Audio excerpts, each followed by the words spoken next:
So we want to talk about purity culture and sexual ethics, kind of like a broad, open discussion, actually. So it isn't actually just gonna be me just talking. I have talked long enough sometimes in my previous discussions, if I as I've discovered. So I need to talk less. So I like discussions, though. I think it's great because we get to see and interact with each other, get to see how we think. So I guess the first thing we might want to say, because I know Ali and Brittany, this was some issue that they've definitely pondered on. They definitely thought a lot about. They had personal experience in, and I'm sure that that would be really useful to hear from their perspective on this because we do need to have a discussion on these important issues, I think, as far as our society and culture is. So, um, I mean, I guess the first thing we might ask is what is purity culture to you guys? How would you define purity culture? That's like probably the first thing. So, does anyone want to start with that?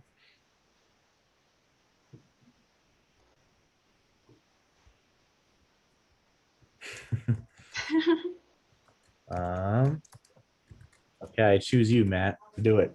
Man, that's that's a good question. Just to be honest, Yeah. just to be totally honest, Gil, Yeah. purity culture, I've definitely seen a lot of like negatives about it recently, and a lot of Mhm. things that are just very critical of it and so forth. And I get a lot of that. I think there's been a lot of legalism. I know you're asking for a definition. I'll Right, try to right. get there. Yeah, you're good. We're but brushing around it, you know. yeah, brushing Yeah. around it. But Yeah. yeah, I think it yeah, just generates a lot of controversies, a lot of different opinions on it and so forth. Hmm. Um, where I was going with that is I don't know if I'm the best person to ask, to be honest. Like, during like the hype of the purity culture movement, and I'm talking like I don't know if you guys are familiar with books like Every Man's Battle. I can't remember who that one's written by, Mhm. but the early 2000s, Every Man's Battle, and then another one was I'm blanking on the name right now. I Kissed Dating Goodbye by Joshua Harris. Was a really Mm. popular one. And if you guys are familiar, Joshua Harris left the faith, about 2 years ago or something like that. And, Yeah. and just, and his whole thing was, I think purity culture has a very negative connotation. And that negative connotation can be like defined as, I don't know if this is super accurate, but it's like the idea that, I don't know if I even can define it. It's like the idea that, you know, uh, I don't know, toxic purity. Almost, I think it's almost Mhm. better if I describe it. It's like it's this idea that this purity culture that has been introduced in American evangelicalism, I think, is it's really unique too. But it's like it's created this like unrealistic ideology of behind sex. It's I think is Mhm. a lot of a big part of it, an Yeah. unrealistic and even false view of women. A lot of times, what it's accused of. Yeah. Um, it's created man, I don't know. For example, I Kissed Dating Goodbye. The whole, Mm. from what I understand, like I said, I've never read it. For what I understand, though, the book is, I've heard a lot of negative in that it's like, it's like pursue courtship, not dating. And I think is his whole Mm. point. And there's been a lot of like, well, what's wrong with dating? And Mm. and then you read about things like, men can't see women's shoulders and stuff, and Oh just this yeah. very lot of hyper legalism. I think has been Yeah. claimed Yeah. against purity culture and so forth. Mhm. I know that's not a definition. I'm, Yeah. man, there's yeah, just a lot of negative connotations behind purity culture, and that I think Mhm. that's a pretty loaded term for a lot of people. Um, Yeah. if somebody Mhm. has, I mean, an actual, a legit, here's the definition of purity culture, they may be better than I can, but I Um, Googled while you were talking, and I will say most of the searches that pop up definitely confirm that there's a very strong negative connotation with that phrase. yeah. yeah. Okay. Everything Makes that's popping sense. up. Yeah. Um, I'm not sure if Ali, maybe she has perhaps maybe a good definition, or maybe she wants to input. I don't want to put you on the spot or anything, but um, Um, I don't know if I have really a definition. okay. I just have experience. Okay. Well, let's see. I mean, I can have my try at it. I mean, purity culture is kind of almost like it's almost a kind of straightforward, kind of self-evident kind of thing, just because we're talking about it in relation to sexual activity. And so purity culture simply means abstaining from sexual activity that you ought not to engage in, right? And in doing so in such a way that you even prevent the leading up to that immoral sexual activity. So like things that would normally lead up to those kind of actions, you want to stay away from that as well. So whether it be immodesty, dressing properly and all of that, or not watching things that you shouldn't be watching. So like movies that maybe have a lot of obscene sexual scenes, perhaps that would be something that would be an example of purity culture. So keeping your eyes pure, keeping your thoughts pure, and then keeping your actions pure in regards to sexual matters in particular. And so purity culture is very strong, I think, in this belief that there are traditional values, there are traditional gender roles in which men and women have an interplay dynamic in which they relate to each other. And so they meant to fill those roles, and men are meant to be providers, leaders, caretakers of the home. Women are meant to be, supporters and nurturing, and and they'd also be good managers of the household, would say. So these are certain aspects you might think of, like, say, the housewife. But there is a interplay there where the man is leading and the woman is typically more submitting under that leadership. And so that word submission is a huge thing too, a very loaded term in itself. So when we're talking about purity culture, it comes with all of that understanding. We're going back into this past, like this Victorian age or something, and we're trying to relive an age in which it doesn't seem to apply anymore. And so I think, yeah, purity culture kind of in a lot of ways, it can really be identified of just the Christian values, not all things, obviously. I think a lot of times, as Matt has been saying, it's been applied hyper legalistically. And it's come to a point where a woman is analyzed in terms like, oh, are you still a virgin? If you're not, then you're no longer pure. You're an impure person. You're kind of like almost filth, maybe. It may be a certain connotation there. So that when you've engaged in certain activities, you no longer feel like you're pure anymore, that you can regain that purity. And since purity is such a strong thing, at least in Christian cultures and traditional Christian churches, it seems like you're unwanted, that you're not needed, or like you just kind of like you should be kind of thrown away, right? And so, I think that's kind of a general overview of how I would understand that, especially in American Christianity. So we have, certain little byproducts of that mentality that you could see manifested in particular ways. So you may see it in like, okay, men aren't supposed to have lustful thoughts. And then you may see, okay, well, then women shouldn't be dressing improperly. And so you might think, okay, well, this woman's causing me to stumble. She's like, her shoulders are showing, or something silly. There may be some silly implications of that. And so it's kind of like, well, who do you blame, and how do you blame, and to what degree do you blame which either party, right? And should we blame anybody, and how should we engage these issues as a church and as a body? And is it really, and goes into even individual rights, you could say individualism, because you're saying, are you trying to prohibit the freedom of expression? And so they think dress is a form of expressing your individuality. And so they're like, well, why are you being so oppressive? And are you trying to make me into some kind of Muslim woman or something where you just have me cover myself up completely? That would be the opposing side. And so the opposing side thinks that purity culture, if anything, actually creates a greater desire for sexual activity. So if you engaged, like I've been in part of a church, and so I've noticed this in some, anyways, it's been my experience, that you see girls who are the pure girls, the good girls, then you end up seeing that they want to engage in this sinful activity more than anybody else. Almost there's like a opposite effect to it, where you're striving for purity so much that it seems as if you now want to do the total opposite. You have this desire to do, like, go even crazier, and so for the people on the other side, they might think, well, this is terrible. It's like, you got to have, at least allow people to have some outlet, allow them to express themselves, or allow them to experience it to some degree, so they don't go to the total extreme and craving it in an obsessive, manner. So that is a lot that I probably just said there, but I'm sure if you guys want to add anything, go ahead. Or if you guys have anything that can correct me on, please do. It looked like a Denicia. Oh, I don't know if I'm saying that right, but Denicia. Yeah. Raising her hand there. Yeah. Okay. I think I'm a lot older than a lot of you.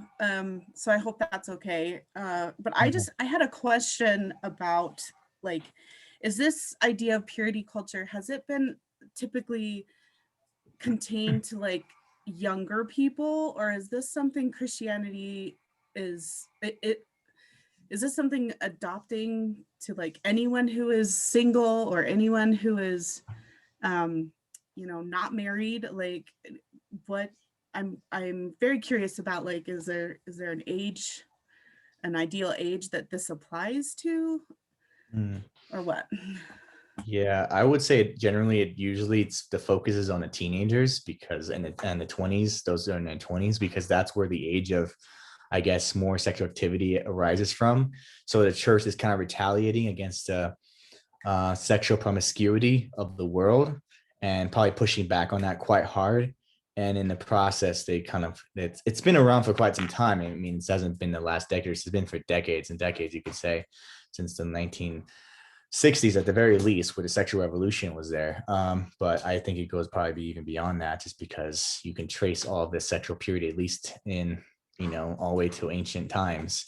So yeah, but I think in the more American sense, in the more modern sense, it definitely has that emphasis because of our culture, because of our emphasis on sexuality. Yeah. And I see that Luke has a hand up too. So did you want to say something, Luke?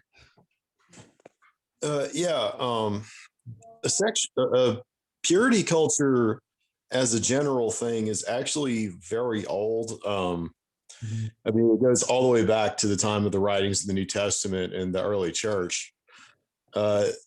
There was even early church fathers who argued that married couples should not have sex for pleasure; they should only marry to procreate. I mean, that's a bit extreme, even for most Christians today. But it's there. I mean, there are definitely ideas about how you should behave as a Christian as far as sexuality goes, and they're generally a lot more restrictive than just the general secular culture.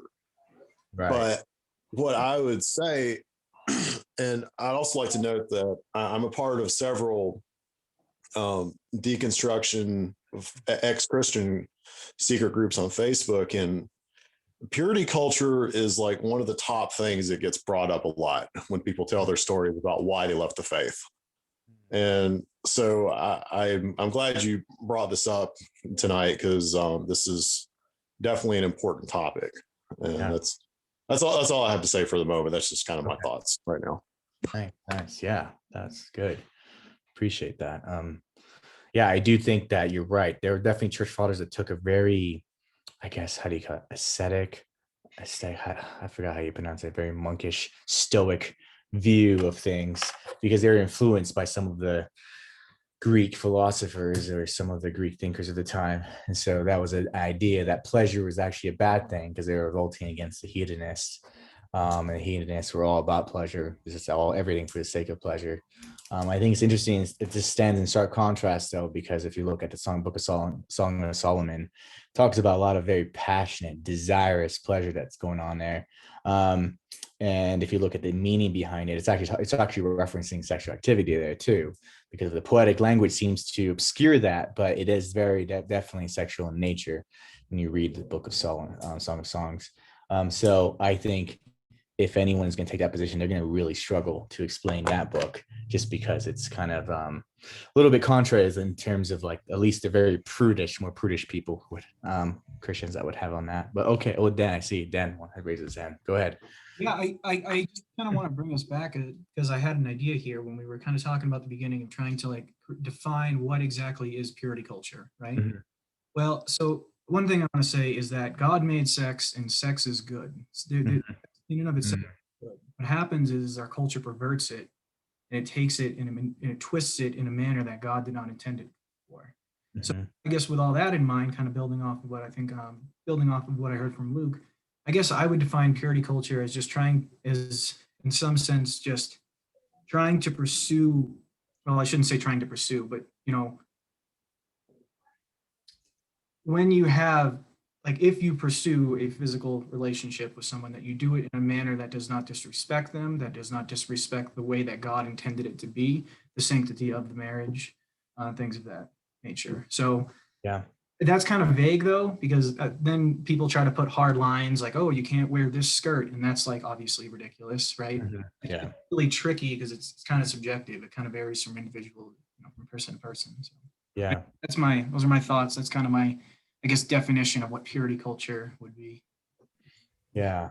I think we can see some ramifications of it too. If you looked at Mike Pence, I mean, and how he would never be alone with a woman unless he is with his wife, and so that can cause a little bit of weirdness there. And I think I was talking to someone about this too, because they were talking about how the purity culture can actually kind of backfire. I forgot where I heard this from, but That may have been sorry, I was going to say that may have been Darcy. Darcy's mentioned that a couple weeks ago, just the backfiring of purity culture. And yeah. Yeah, because there was a guy, there was an older lady in the church. And so he was like, I can't be alone with the older lady. So he kind of said, I'm sorry, I can't be alone with you here. I don't know if you were there when someone told me this, Matt, but someone told me that. And then he did that. He left. And then the older lady, she told her husband, and the husband was like freaked out because he's like, what's wrong with you? Like, are you serious right now? He just thought, like, are you having perverted thoughts about this, my wife or something? And you're just like, well, no. So it can backfire if you're not really careful about how to do so.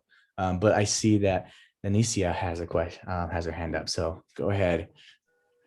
I just wanted to make a couple comments about the Mike Pence, his statement about not being alone in a room with the woman. When I heard that, I thought it was because he didn't want to be accused of something. Like that it's not that he was like, oh, I can't control myself around other women, but it was more that, like, I just don't want this woman to then come back and say that I initiated something or touched her inappropriately when I didn't. And so that's what I thought he meant by that. I didn't even think about, like, I guess part of what it says to me is, somewhere along the line in this purity culture, people think that men are just these like raging hormonal beasts that have to be contained. And I don't ascribe to that. I don't think that that's true. Yeah. And if it is, I certainly don't think that it's a woman's job to do that. Yeah. So, I was really shocked when all the comments came about Mike Pence, like, oh, he's just some kind of, crazy man who's about to rape somebody. And it was like, yeah, whoa, hold on. Yeah, I feel like they're being a little uncharitable. I mean, you could interpret that way. You could be like, oh, the reason why he's being so cautious is because he has those twisted, perverted thoughts. But I think that's just the worst way to look at it. I mean, that's possible in some cases, like for some men, that they have to keep that distance. So they have to keep their distance from alcohol. Like alcoholics have to keep their distance from bars and stuff. But there are cases in which people are just like, well, no, I just want to be cautious. I don't want to even give the appearance of evil, or to be, I don't want to give an opportunity for it to even arise because of all the false accusations of rape, and how that's, at least some of them anyways, have really ruined some of men's lives. So I can definitely understand and respect. And I think that's where Pence is coming from too. I had never seen him be disrespectful to a woman. If anything, if we saw in the debate that he had with Kamala Harris, I felt like there were some points where he got heated, but I felt like for the most part, he was respectful. So I think that that has been his demeanor for the entire time. But I know Luke wanted to say something real quick. So sorry, Luke. Oh, that's fine.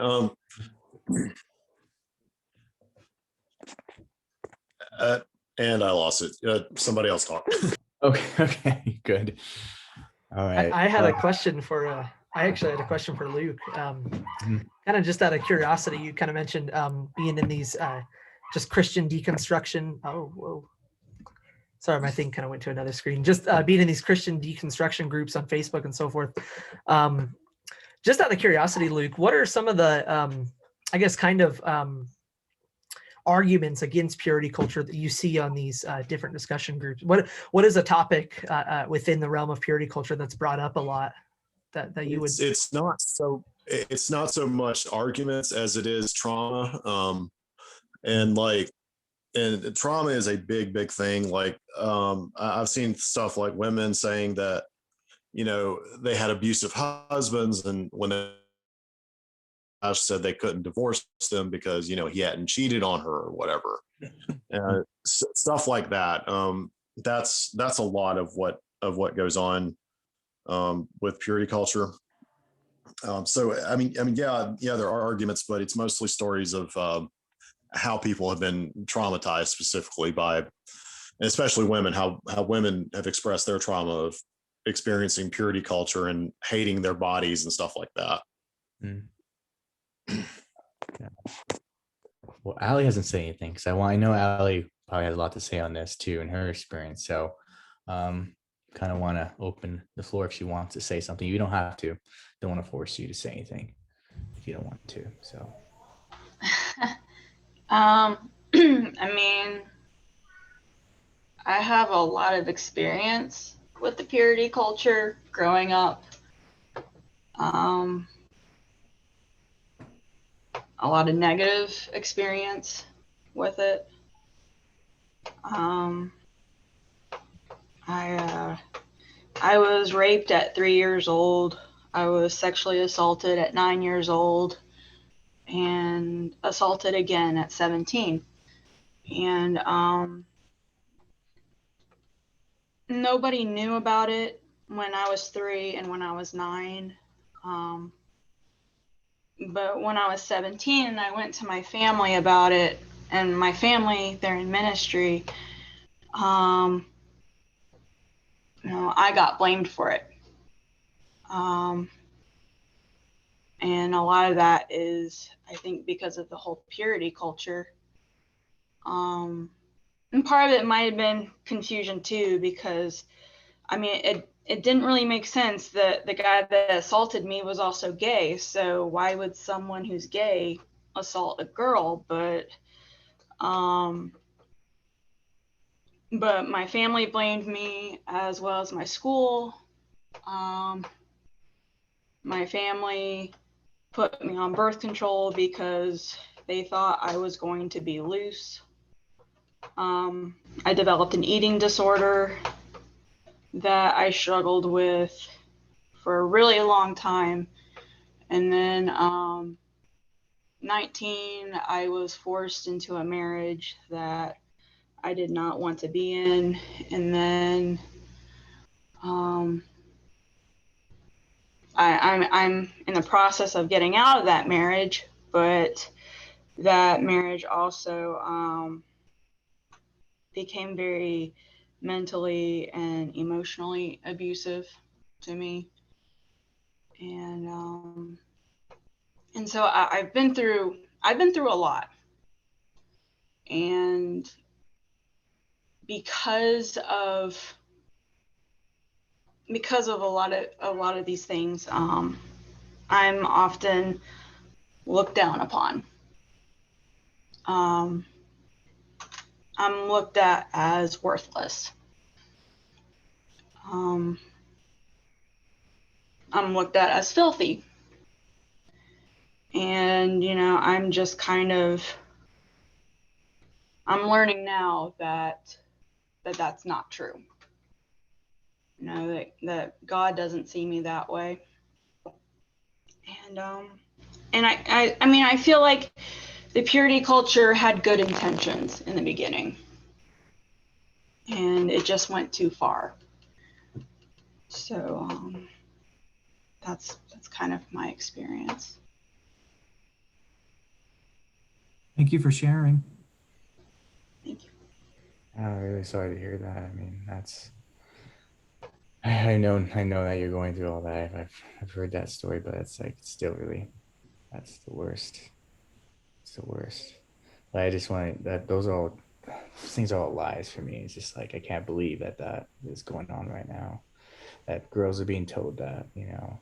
I do think, like you said, that's totally contrary to scripture.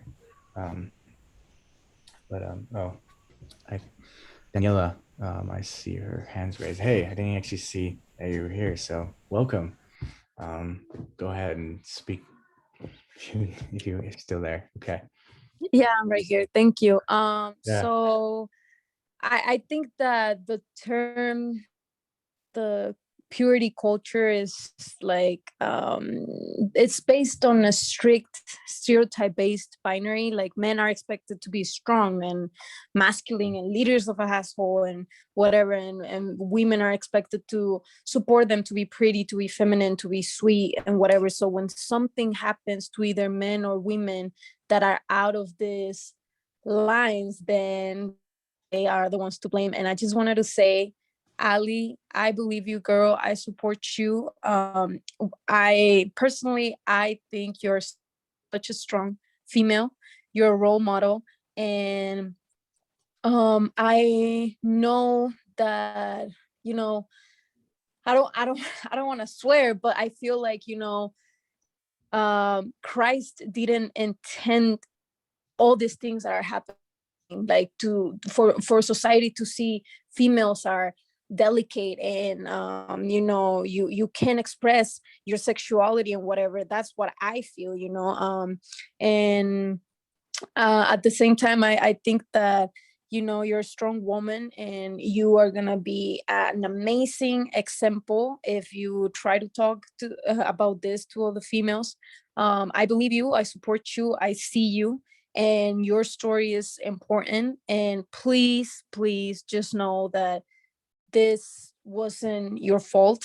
This was something that just happened to you, right? And I know you know, but I just wanted to tell you that sometimes things in life happen that, you know, they just happen, but that doesn't mean that we can find a good meaning out of it. And I know you can tell me like, come on, how am I going to find a good meaning out of it? But girl, you're doing it, you're using it as your testimony. You're here inspiring people, you know, like reaching others to see and tell them like, hey, this happens. Because people sometimes still think that sexual abuse, sexual trauma is just something that you see on TV shows, right? And they actually don't think that, you know, females, 5 females, 4 out of 5, they have been experiences this type of abuse. You know what I mean? So it's such an honor for me to be with somebody who is here talking about their story and who has her head up and, you know, is saying, hey, yeah, it's been a struggle, but here I am,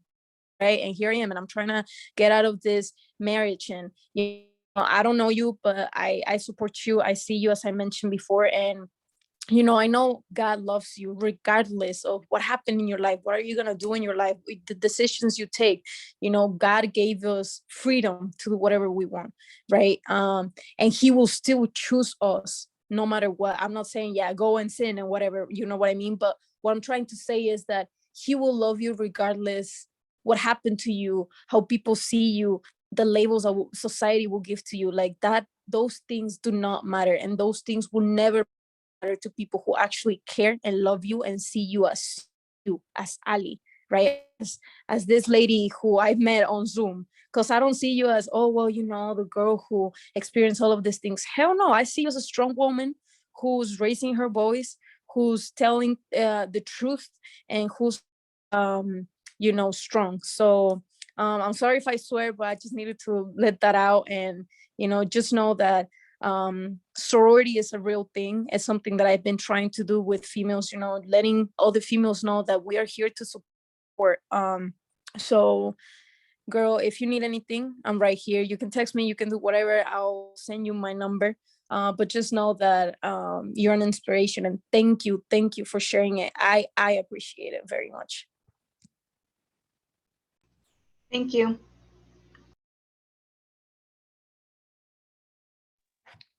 All right. So that was really good. That was really good. Do you think that's great example of like the encouragement that we need to have in the church. We're building each other up. Iron sharpens iron, and we need to understand that this is a real issue. People have been hurt. And I do think that it's definitely been an abuse of the purity that God has expected, that God does demand purity because he's pure, he's holy. So he commands us to be holy like he's holy. But that doesn't mean that God looks at us with eyes of condemnation, right? When God came, he so loved the world that he gave his only begotten son. So anyone who believes in him, will have everlasting life. That is the whole point of the gospel, is forgiveness and understanding. And God, who is king and omniscient, has the most perfect understanding of our suffering, our struggles, our trauma. And he doesn't intend for that to be used against us. And I think people do use that against us, And I think what the most beautiful passage that I like is in Ezekiel, I believe in 17, when he says to Israel, look, I came to you guys when you were like you were naked and soaked in your blood. You were worthless in the eyes of the world. You were nobodies, right? And I took you and held you as my own. I made you my own. I clothed you in glory and majesty and became beautiful in my eyes.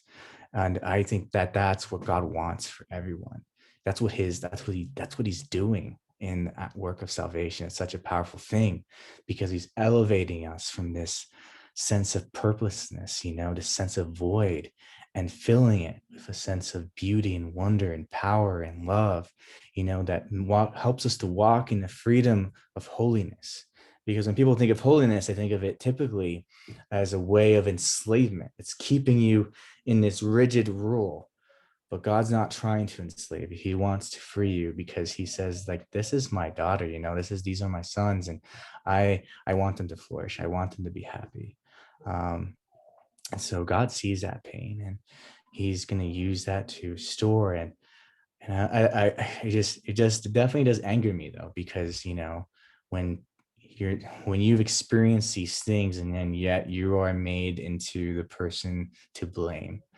I don't think that that's the approach of a Christian. A Christian should not come with a mindset like, okay, you're a woman and you should be blamed, or whatever it may be, or whatever circumstance it may be. Well, this guy was gay, and so how could he assault you? That's impossible. You're lying. Yeah, I mean, you're their own daughter, for heaven's sake. I think their parents, at the very least, should have at least given you the benefit of doubt. And so none of this, I think, reflects on you, just as Daniela was saying, at all. It doesn't reflect on God, doesn't reflect on what he desires as he's expressed in his word.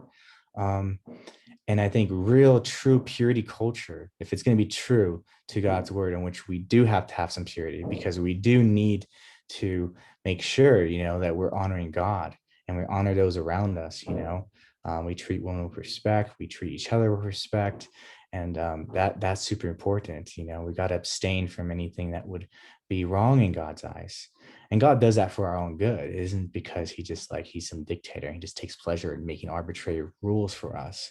But it's more like, hey guys, this causes a lot of pain and suffering. If you don't follow these laws, you're not going to have life. You're going to have a very hard life, And so in my mind, I think we need to separate how people have used and abused certain things of the purity, purity ideologies, or you might say ideas, in terms of like, okay, don't be promiscuous, don't engage in sex outside of marriage. Those are things we shouldn't do, but we shouldn't then say, okay, this defines you. Because Christ does not let our sin define us, because the whole point of that is when we come to Christ and we ask for forgiveness and we come to him with sincerity and love and wish for him to turn us away from our sin, God doesn't let that sin define us. He removes that sin from us and he lets Christ's righteousness define us. We're now pure now. So when God sees us, he doesn't see some promiscuous filth or anything like that. He sees a daughter or a child of God. He sees his own blood in them. And so I think that that's the mindset we should have when we're talking about purity culture, because that's the mindset of God. It's the mindset of scripture. So I just be warned that there's going to be a lot of abuses, just like there's a lot of abuses and a lot of good things, as Dan was saying, a lot of times the good, what humans do, they take a good thing and then they abuse it. They go to the extreme with it. They either go to the excess of it or they go to the deficiency of it. So like, this is why I love Aristotle, because he's talking about what the good is. And he says the good is the middle. It's the mean between two extremes. So, you know, you could have, let's take for example, like sex. You can have too much of it to the point where it's like, you're crazy. You're just having sex with whoever and wherever you're getting, you know, it just goes extreme. And then you could have to the point where like, you're almost a monk or something. You think that it's something wrong with having sex. Like it's pleasure is wrong. The only reason why you would ever have sex is purely for productive reasons, because you're trying to procreate or something like that. And then you're just treating it like a machine at that point. So there are two extremes, and it's so hard for humans to kind of navigate to the mean, to the golden mean, and say, hey, this is what we need. We need to go between two extremes and then go and try to find a way in which sex should be loved and should be nurtured and should be engaged in. And I think when we do that, we'll have a far more engaging experience with it. We'll be much happier when we follow God's law. Okay, so see Luke wants his raise his hand there. Go ahead, Luke.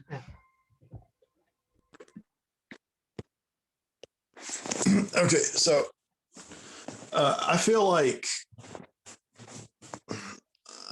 your point with Aristotle is, as far as like in the middle, as far as like seeking something in the middle, I feel like as far as sex goes, that it's more complicated than that.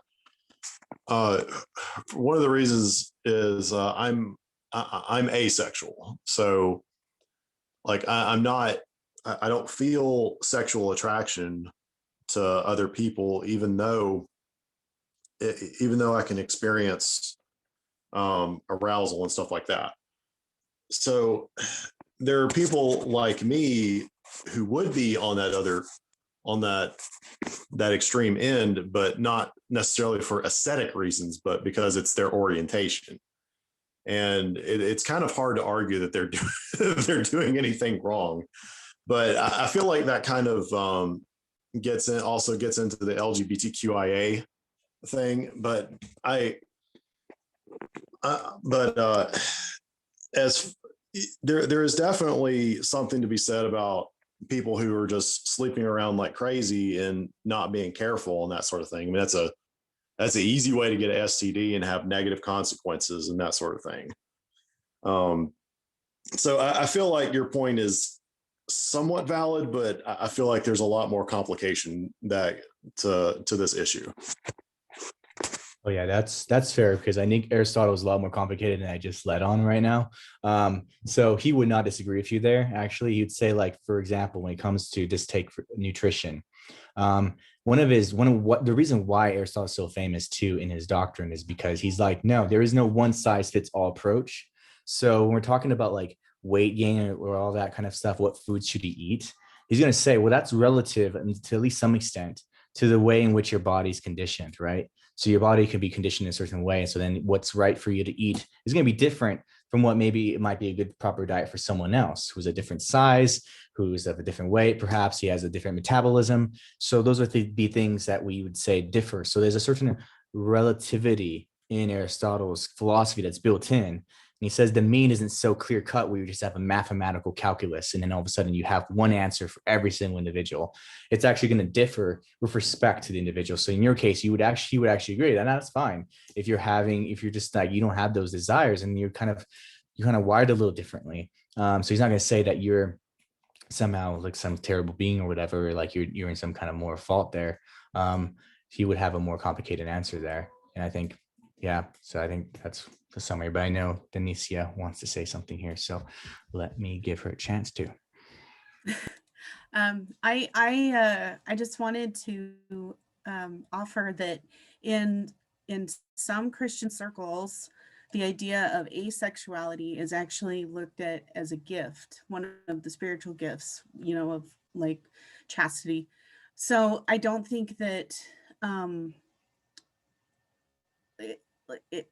I agree with you, Luke. I don't think it's like, oh, you're asexual, so you're doing everything right, or oh, you're doing everything wrong because you don't fit on one extreme or the other. And so I think the idea of that being a spiritual gift, because I'm not wired that way. And there are times when I wish I would have been, that I'd had that gift. Some things that have happened in my life. And so I don't think that that idea either should be looked at as weird or wrong, or outside of something God also has designed and planned for us. That's good. Thank you for sharing. That's good. Yeah. Does anyone else want anything? Dan, Matt, you guys haven't said anything a little bit, but feel free to. This may be going back a little bit, but Ali, I heard this going back to you, and I just want to say, thank you so much for just, just having the courage to share that, and that's really powerful, and was it Daniela said, I think that's powerful, and even sharing that story and encouraging others, and there's a reason I think God brings us through things, and I think a lot of times He brings us through things to encourage one another and share with one another, and thank you so much, Ali. That was really powerful. I wanted to say I heard this, like I said, kind of going back, but I heard this story a while back from I don't know if you guys are familiar with Matt Chandler or not at all, but this pastor Matt Chandler of the Village Church in Texas shared this story on his podcast a couple of months ago.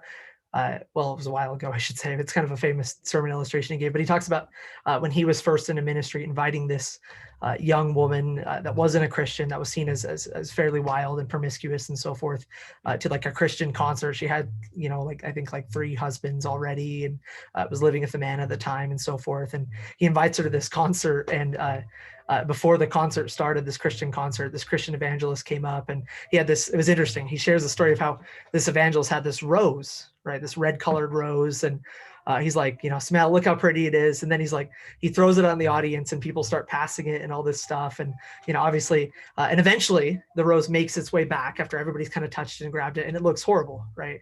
The rose looks awful and so forth. And the pastor on stage stands up, he's like, who would want this? He stands up and says, who would want this rose? It's horrible. Look at it. All the petals are up. Who would want this? And so often, I just want to share, Ali, I think Christians have done that sometimes. It's like, who would want that? You're messed up. You're broken. You're very pharisaical, legalistic, who would want you, right? And I love what Matt Chandler says. He's like, he talks about genuinely, he's like, oh, at that point, he's like, I wanted to hurt the guy. He was so mad because he's like, the gospel is that Jesus wants the rose. Right? Jesus wants the rose, right? And so I just want to encourage you, Ali. Jesus, I'm sure you know this, but man, Jesus wants you, Ali. He loves you, and anybody who's just felt broken from you think of sexual sexual abuse and so forth. Jesus wants you. He loves you, and he's not casting you aside. You're not this ugly rose. I love Scripture talks about beauty from ashes, and I love that. So I just really wanted that really resonated with me, and I just wanted to just thank you so much for once again just sharing that story, and thank you so much. Thank you. Gil, you kind of pointed to me earlier.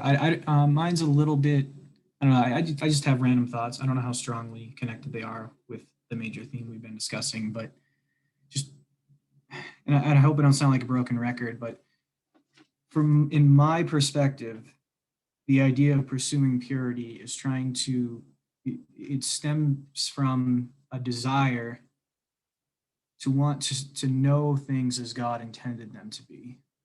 So if someone is pursuing purity culture, not the twisted, the bad way that individuals can twist it in order to obtain some goal, but if we're doing that in the way that God intended it for, then it should be done out of love, kindness, respect, to appreciate and utilize a good gift that God gave us, which unfortunately is so common and so frequently perverted and twisted as to a feeling, as opposed to it's something so much deeper than that God put on this earth for us. So that's just where I kind of fall into, and it looks different for everyone, right? I guess, and that's where it gets tricky when people try to draw those hard lines, and then they try to, and then, you know, for example, someone would feel, oh, sorry, someone's writing here. Someone would feel that they're at fault for doing something that isn't wrong because these arbitrary lines are drawn. But at the end of the day, it really comes down to what is the heart and the desire. Where is that really coming from? And that, I don't know, that's pretty, that seems to be like the main theme of the New Testament, at least from what I understand. The heart of your desires matters to some degree, almost more than the actual actions. I don't know, that was a random tangent, hope it related. I also got to say, I'm sorry, but I have to leave fairly soon. I had to leave by 8. So I did really enjoy this discussion. I hope you guys don't think I'm just bailing, but this was great. I really appreciated getting to hear from you all.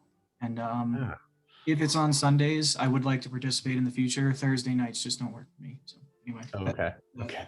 Yeah. Good to know. Well, thanks so much, man. I appreciate your thoughts. They're definitely insightful. So it made me think a little bit, triggered some thoughts a little bit, because in terms of purity culture, what those men did to Ali was the total opposite of purity. It is absolute depravity, if anything. Yeah. It is disgusting, Absolutely. revolting Absolutely. depravity.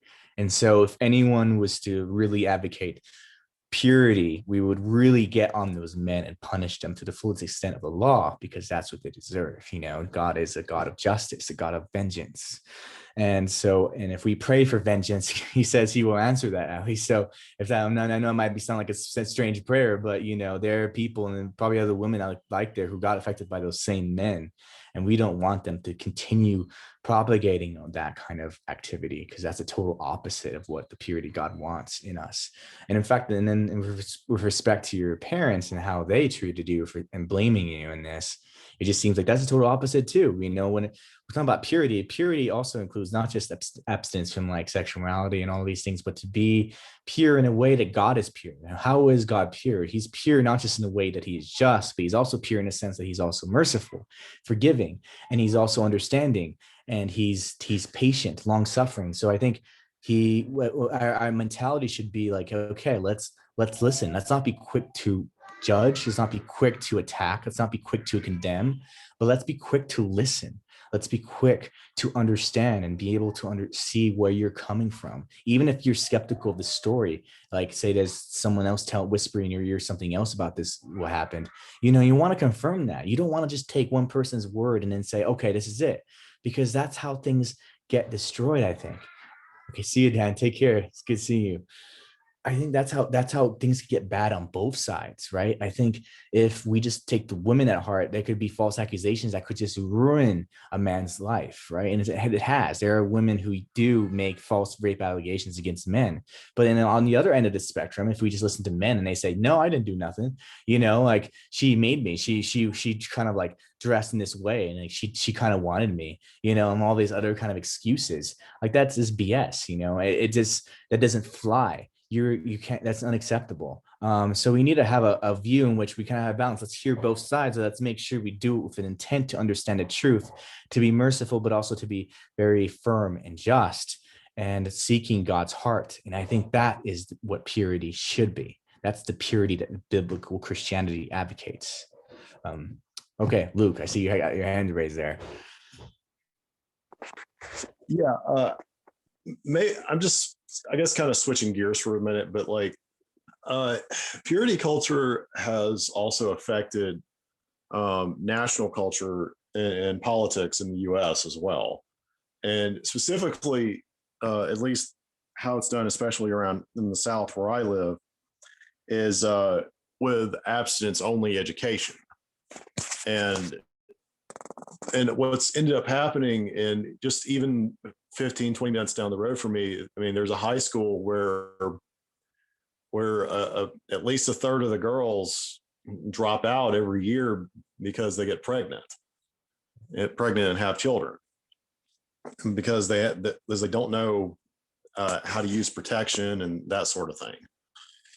And abstinence only education, it just does not work. like proper sex education, like teaching teenagers who are getting horny to learn how to use condoms and stuff, that actually does work. Like, and just to see the Christian supremacists like try and push this over all of us, it's really made a lot of negative, screwed up things happen. I would just push back a little bit on that because I'm from LA. And so we were the kings, I guess, of the sex education. We didn't teach any abstinence. And I came around a lot of people who still got pregnant, despite the fact that they knew about condoms and they knew about how they got educated through high school. And they still went through it. So I don't know. I'd have to really investigate more of the data, I suppose, on this, but I think there's something else at fault here, and I think it's going to be a lack of stability of the family. They're supposed to be teaching this, but now we're abdicating it to the government. There's a lot more going on, and I think abstinence is perhaps it when we have full control. That's the issue. Is that okay? Can humans really achieve abstinence? Is that something that's realistically achievable? And I would say it's obviously difficult because given human nature, we're very sexual creatures, and I think that's why in some cultures, like in Utah, which I'm at here, people get married fairly young. So that issue is that where they're like, okay, well, if we're burning, we have a desire, let's just, and then we really care about each other and stuff, let's just get married, let's not wait 4 years to determine, whether we're going to do this or not. And so that helps a lot, I think, when we have a culture like I've seen that within the Mormon culture, they're quite strong on their values, and it's one thing that I can see and admire about them in a lot of the true blue Mormon, anyways, people, is that they actually live by it, and they have a very low, compared to other national groups, they have very low divorce rates, and they have a lot lower abortion rates and outside of pregnancy rates because they're so firmly grounded in their values. So there's going to be a lot of contributing factors, because I do think, like you're saying, is right to an extent, Luke, because I do think that when we keep selling, don't do this, don't do this, don't do this, don't push the button, there's a certain sense in which then the humans very tempted to do so even more. It's kind of like this urge, like, okay, you telling me not to do it, it kind of makes me want to do it more, in some cases. I'm not saying this is all for everybody, but I do think it's definitely a phenomenon that I've seen and heard. But I see Denicia wants to say something, so go ahead. So I've lived in Utah my whole life. I was born and raised here in a Christian family, and I have seen this idea of I'm kind of going to disagree with you a little bit, Gil, about the Mormon culture, and I have seen so many lives destroyed by them getting married so young. Physically speaking, a person's brain is not finished developing till they're like 25, 26. And I have had friends, I have seen classmates getting married out of high school, in high school, because of this idea of in purity culture and the Mormon culture. And that is that you don't, some girls won't even hold hands. They won't even go on single dates or anything. And I do agree, we are very sexual creatures. God wired us certain ways, and so to teach, and the abstinence only education that they do here in the school system, it's very reflective of what is taught in the home for the Mormon majority of the people that are here in Utah. And so in that respect, the kids are getting the same message at school and the same message at home and the same message at church. So they're getting it in 3 different places. But then they think, marriage has to be the only place that this is acceptable. So I don't want to be unacceptable. So I'm going to get married at 18, 19, or after someone comes home from a mission or whatever. And they find out later, like, I don't even like this person I'm married to. We have completely opposite reactions to things. We didn't grow together. We've grown apart, and I've seen affairs. I mean, there's also a reason that, like, Utah is one of the worst states for pornography in the United States. And I don't think that those are independent things. What I would say, the purity culture of the Mormon culture, and then these pornography subscription rates and usage rates, I don't think those are independent at all.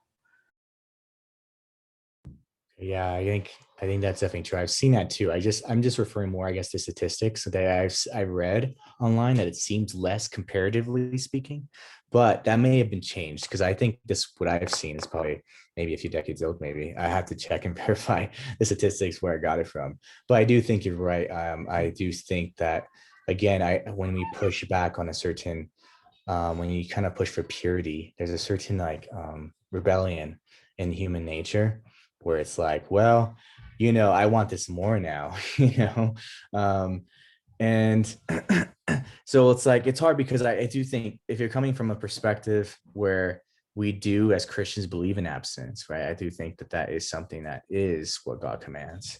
And so, as scripture says, it says when we see the law and we see what's good, we kind of want it more, right? I think it's Romans 7, I think it says that. And so that's been my impression. Like, when we see the purity culture, I think there's a certain void, I think, that's going on too, in multiple ways, both in the church, and then when you're living in a society that you're right next to a society that's hypersexualized, where you're watching content and video and everything, and then you're in college and all that's introduced to you, and high school and all that, and then you're having a family where it's complete opposite of that. So you have two worlds almost clashing, and then so that other world, over hypersexualized, especially the sexual revolution of the 1960s, which occurred, we kind of made a super sexual thing of how we relate to each other. And so then you have these two opposites, and when they clash, and it creates a mix of something bad.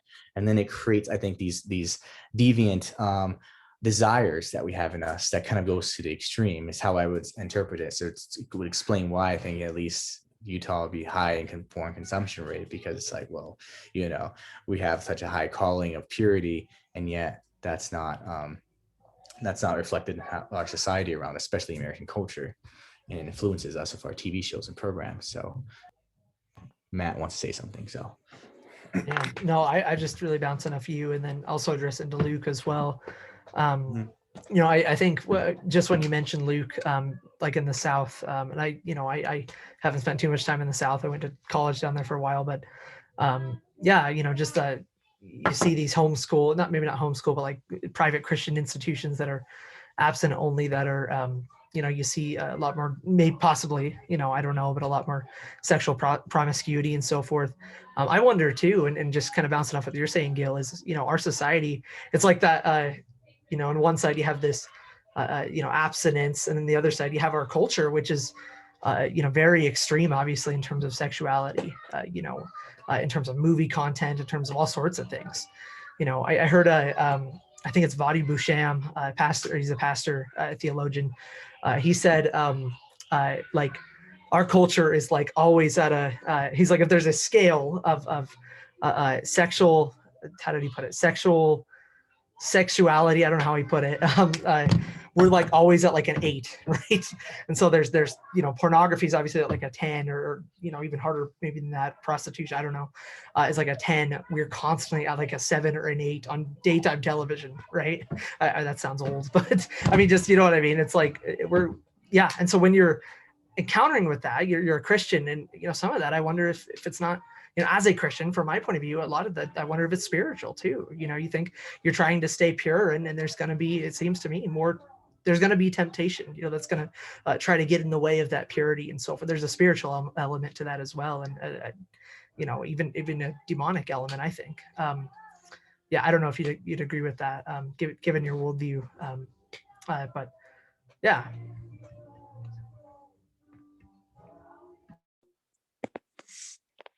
No, I wouldn't agree with that. But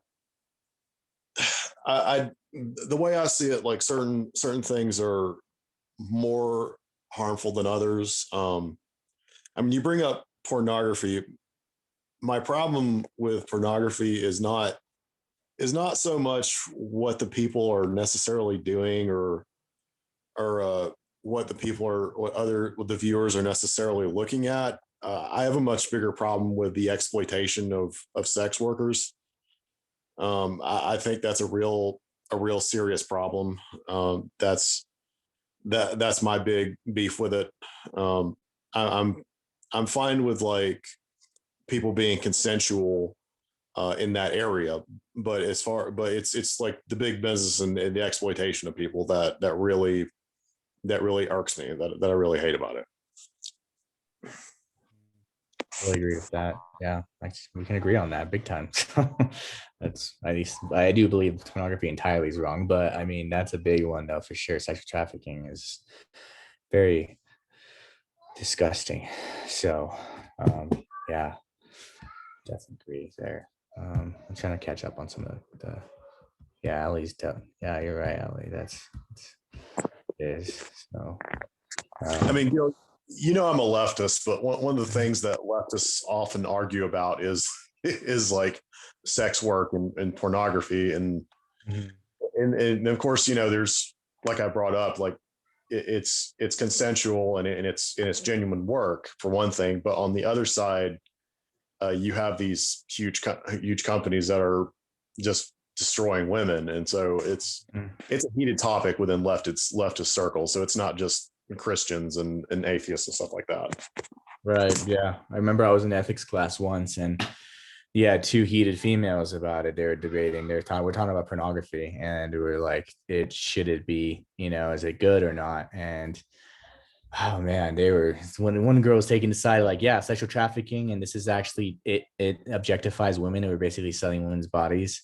And she wasn't Christian though; she was actually more atheist. So, and she's like, "This is trash. We're about empowering women.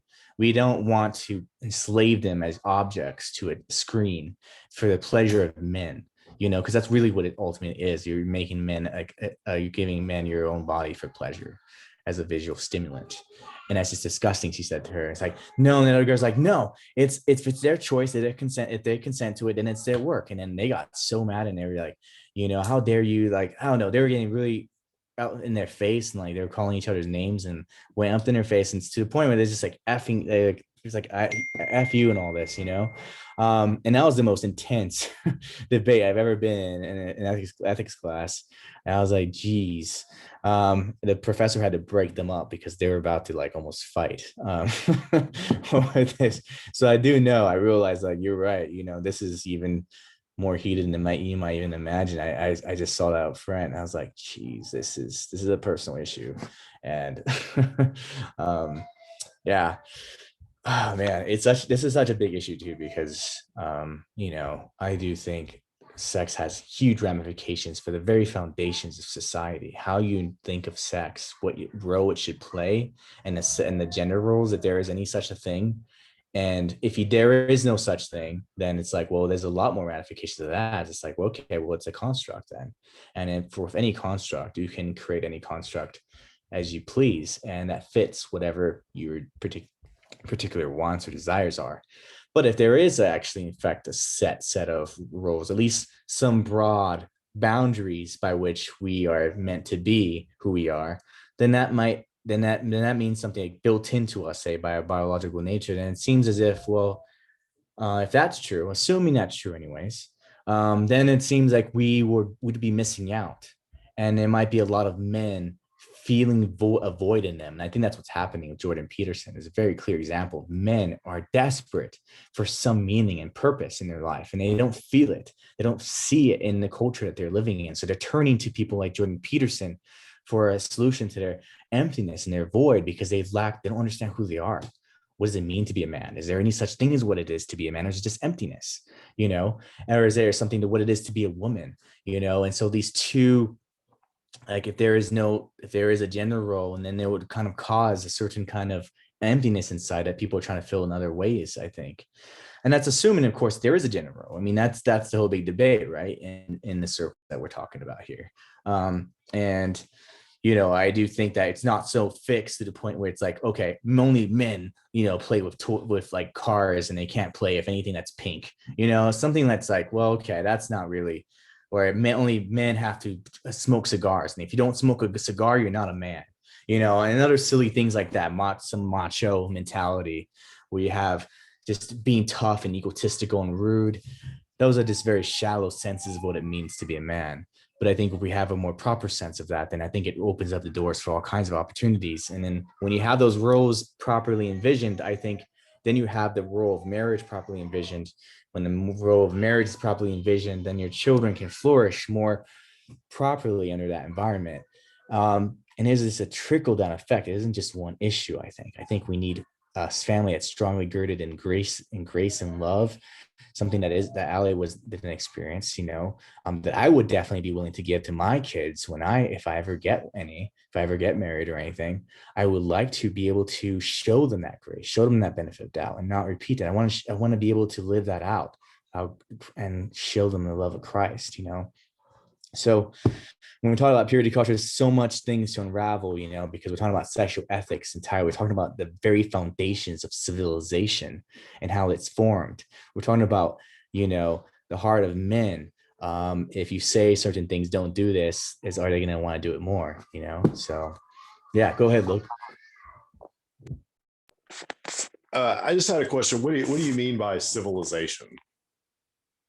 So I just mean like human existence. So for example, when we're talking about like families, they reproduce, right? So without that happening, without reproduction occurring, there would be no civilization, at least left in the future. And so civilization continues and prospers precisely because our forefathers and their forefathers and then their forefathers continue to procreate. And so sex is at the very center of I would say, of why any civilizations exist. And then not only that, but these parents nurture their children. And so depending on how they nurture them or don't nurture them, that's going to affect the future of that society as well. And so these parents are supposed to instill values so that they can grow up to be good, productive citizens of a civilized society. Otherwise, they become destructive and they don't have meaning and purpose. And they defy the laws and all of that, which I think is important. And then unless they're unjust laws, but if there's a just law and they're just simply doing chaos indiscriminately, then I think that's wrong. And that kind of stems back a little bit more from the families, if the family is strong or not, or broken. I mean, it could still happen. Even if you have a good family, though, there can be people who just still rebel. I've heard stories about that happen. Like, yeah, my family is perfectly fine. I just hate the world or something like that. There could still be things that could occur even if a good family. Yeah, well, my understanding is that Christians have this idea of like one man, one woman, and children equal a family, and I don't think that's absolutely true. There's many families like that, but that doesn't necessarily mean that's how it always was. For a lot of human civilization, there was lots of polyamory as well, and we still made it. And I think when Christians say values, I think they mean Christian values. I don't think they mean necessarily the world's values. They think that that everything in society will fall apart, if they don't prescribe to these things. But I don't think it will, not at all. The world has existed for many, humans have existed for 1 to 200,000 years, and most of that was without Christianity. And if Christianity dissipates, we'll still keep going. Yeah, I mean, so the thing with that I would say is that, yeah, I'm not saying that without these values you could not thrive at all, and any human existence would cease to exist entirely, because like you said, there's polygamy, there's polyamorous relationships, and so you would have that existing in especially ancient societies. But what I'm saying is that it was not without consequence, though.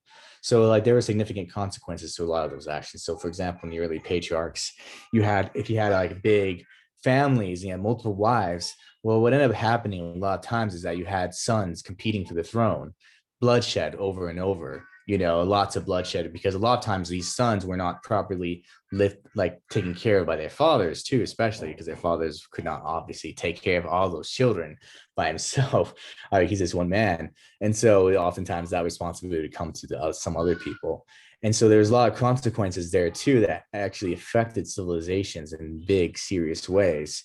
And so I would say that a stable society and one that's truly flourishing would, I think, of course, this is my view, and I'm not arguing for it and not defending it fully right now, but I would say a truly stable, flourishing society would be one that's it's monogamy and monogamous, that's it's between a man and a woman. And I think that's the proper way, because that's the proper way in which you can devote your resources to your children, as opposed to like, oh man, I'm having 100 children here. It's like crazy. You can't keep track of who's who, So I think there's been a lot of ramifications, a lot that we've seen throughout history because of these actions. But that's all I have to say. So I know it's 8:22, guys, so it's probably a little time to cut this a little to closing now. But I'll let you. Yeah. Sorry. It's. I was just about to say I got to go because I got to get up early in the morning. So. Oh yeah, for sure, man. I'm sure. Okay. Well, it was great talking to you guys. And if anyone wants to close or say anything, some finishing thoughts, go ahead. I already said more than I needed to. So. Thanks for letting the old lady be here and share some things. And again, Ali, I commend you. And as a Christian woman, I want you to know that I love you and I support you. And I gave you my number. If you need anything, please don't hesitate to call me. I would be an honor to help you. Thank you. I really appreciate that.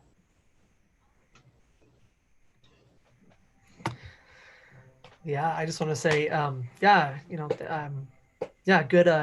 good topic, I think, important topic. And I think, I don't know. I guess I don't have much to say, but no, I think it was, I thought it was good. So.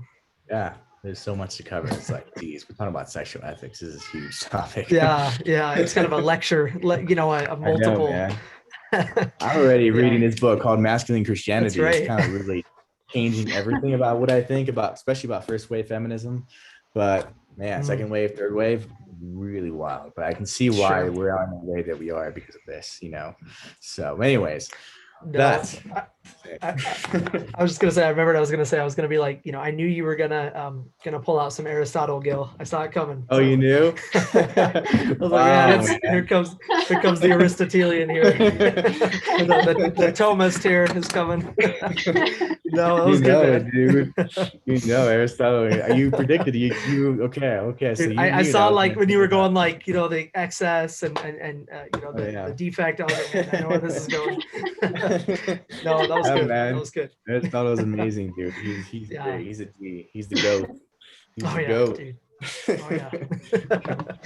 All right. Well, thanks so much, guys. Thanks so much, Denise. I really appreciate your thoughts too. Pushing back and challenging me and everything as well. As definitely appreciated. What's what we need, But you're not the old lady. I never think of you like that. We all have our, we all have our contributions here. So I really appreciate you coming.